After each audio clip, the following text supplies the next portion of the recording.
Welcome back to All This Math. This is Professor Parker, and for today's lesson, we're going to be doing some simplifying, basically. So let's look at this problem. Let's first read it and understand what we have in front of us. I have 5 to the third power, or we could call that 5 cubed, right? 5 cubed or 5 to the third power, plus 26 times, make sure you know that's a multiplication sign. That dot represents multiplication, times 71 minus the quantity. Whenever we see parentheses, we call that a quantity, right? Because it's an enclosed amount, right? Minus the quantity 16 of, actually I should have said the quantity of 16 plus 25 times 3. All right, so when you see a problem like this, we want to simplify this, okay? So we want to carry out, mathematical operations using the order of operations. We can't just willy-nilly just do whatever we feel like doing in any random order. There's an order of operations. So an order of operations typically tells us to work out whatever is inside parentheses or brackets or braces first, even though sometimes it doesn't make a difference. Like if I strictly adhere to the order of operations, I'm gonna slide over here and I'm gonna deal with what's inside this set of parentheses, right? But what if I use the exponent first and did 5 to the third power? That's not gonna really make a difference in what my final answer is, all right? Just so you know that. And if you do enough of these problems, you're gonna really recognize how, okay, well, if you don't strictly adhere to the order of operations, it's not going to affect the final outcome in terms of what the answer is. But since I'm over here, I'm going to just work out what's in the parentheses first. Inside the parentheses, I need to focus on what's there. So I see 16 plus 25 times 3. So I see addition and I see multiplication. Addition and multiplication. So what I need to do is make a decision as to what I should do first, right? Do I add first? Do I multiply first? Well, the order of operations, or PEMDAS, says that we multiply or divide based on whatever we see when we read left to right before we add or subtract. That's what the order of operations tells us to do. So we follow the rules, all right?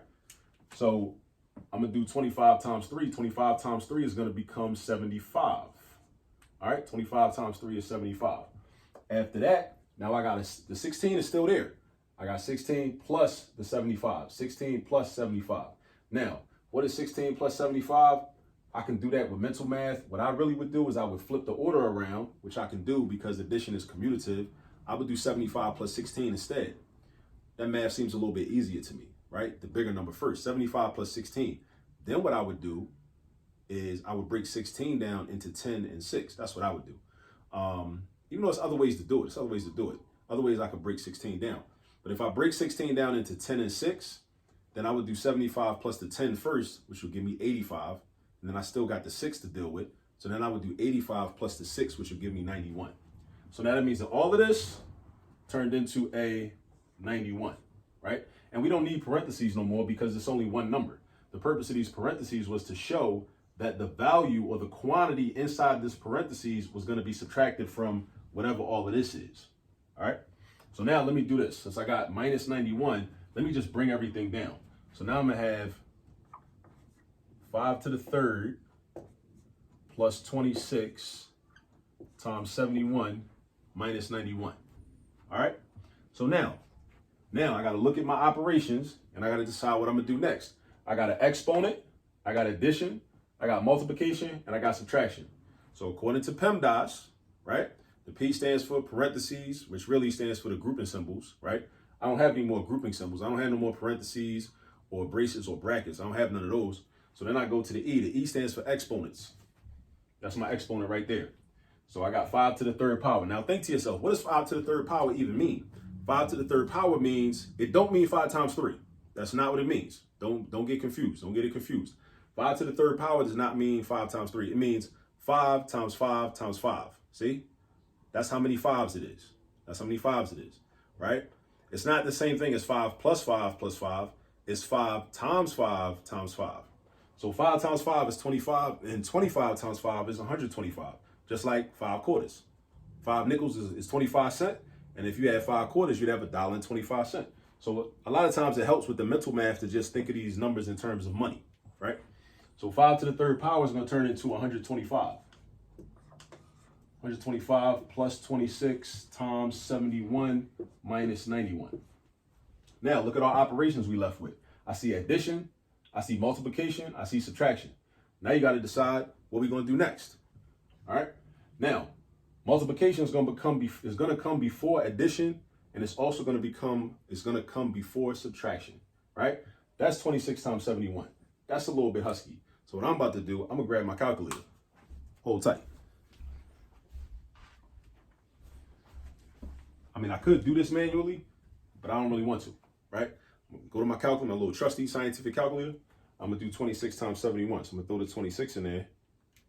I wish Asada was here. If she was in this video, she could do this for me. She likes using calculators. 26 times 71, hit the multiplication button. Multiply by 71. 1,846. So the product of 26 and 71 is 1,846. All right, so I'm going to bring this 125 down. And I'm going to add that to the product of these two numbers is 1,846. Bring the minus sign down, and I got 91. So now I got addition and subtraction. So now 125 plus 1846, and then minus 91. I'm going back to the calculator with it, right? So I need to add 125 to the 1846 because I'm working from left to right. And addition and subtraction, you do whatever comes first when you work from left to right. So my addition comes first. So I do the addition first, all right? So again, you don't always do the addition first just because PEMDAS has the A before the S. It means addition or subtraction based upon what you see first when you read the problem from left to right. All right? So I'm going to add 125 to the 1846. That's going to give me 1971. 1971. I think that was the year that George Jackson got assassinated in prison. In Soledad Prison out in Cali, if I'm not mistaken. 1971. Maybe that was 1972. I need to look that up. But anyway, 1971 minus 91, right? 1971 minus 91 equals 1,000. Whoa, something on my marker. 1,880. That's my final answer. 1,880. So all of this information up here, all of these numbers up here and these operations simplifies all the way down to simply 1,880. All right.